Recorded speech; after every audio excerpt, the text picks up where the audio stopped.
What are some of maybe the main things that you've noticed that we're doing backwards? Well, the stretching at the beginning of the class is...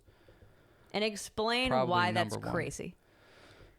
The stretching at the beginning of the class, like when you think about it from the CNS perspective, you're telling your nervous system to calm down and to relax. And that's what stretching is doing, especially with going to the muscles.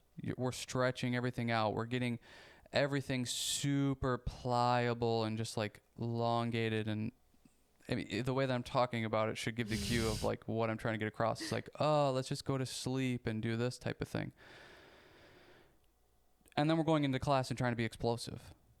Those don't pair up. And it's like you're telling your CNS to calm down and come to a sympathetic or parasympathetic state and get really relaxed. And then now we're going to do leaps across the floor. And it's like, ugh.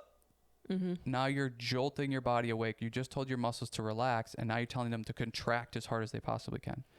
To where you need to prime the muscles to get ready to contract as much as they can. So dynamic warm-ups. We're doing warm-ups where we're moving our body and we're putting ourselves into positions and getting out of them. And it's all about movement and accelerating that movement upwards. So most of the stuff that I start with is just all walking across the floor, like knee hug, pull the leg behind. It's just getting the body warmed up. And then as we go, we start to do like, okay, quicker feet stuff. We're doing, karaoke, and we're doing like high knee skips and high knee runs and like Frankenstein walks and Frankenstein run. And we're just building up the intensity and the requirement of your body. Basically, we're telling it that, hey, we're about to do some crazy stuff. Yeah.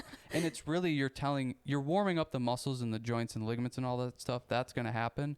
But really what you're trying to do is telling your CNS, hey, we're about to like get going. And you want your body to be ready to handle that so that you can fire with all the muscle fibers. And it's warmed and primed and ready to do that, rather than coming from a super relaxed state. And now we're doing leaps across the floor, or we're going by the bar and we're telling our leg to lift with using no activation in the muscles that actually do it. It's like you're just kind of compounding the problem by starting off with stretching. The stretching can be at the end of the class, but even then I would suggest like know what your dancer schedule is going to be potentially. Right. If they're all going to classes after that, well, why am I going to bring them back down to a parasympathetic state when they're going to go get ramped back up in the next class? Mm-hmm. So like for one of the groups that I teach, I am their first class of the night. So we're not stretching at the end of the class because they're going to go dance a bunch. Mm-hmm. I just rev them up.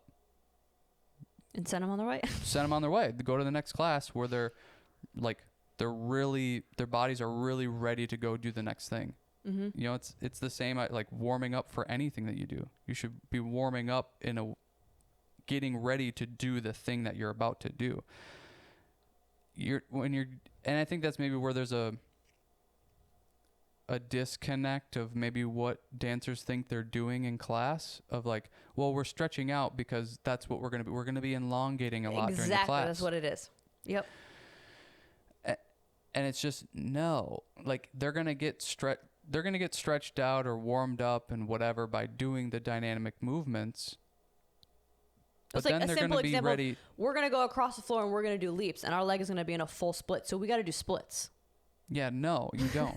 You need to like warm up and get ready for the jumps and the muscle contractions that are going to be happening, the aggressive ones in something like jumping, and then that sort of movement with jumping of extending the legs. They're flexible enough. You've been working on that for a long time. Well, it's like what I always tell before we do mobility in any of my baby classes. It's like, okay, how many of you can grab your leg and bring it to your head?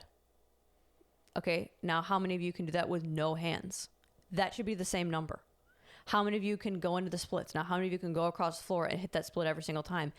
That should be the same amount of people. And you should be able to do that all the way up until you're 18 years old. Yeah, not get worse. That starts to get lower and lower and lower and lower.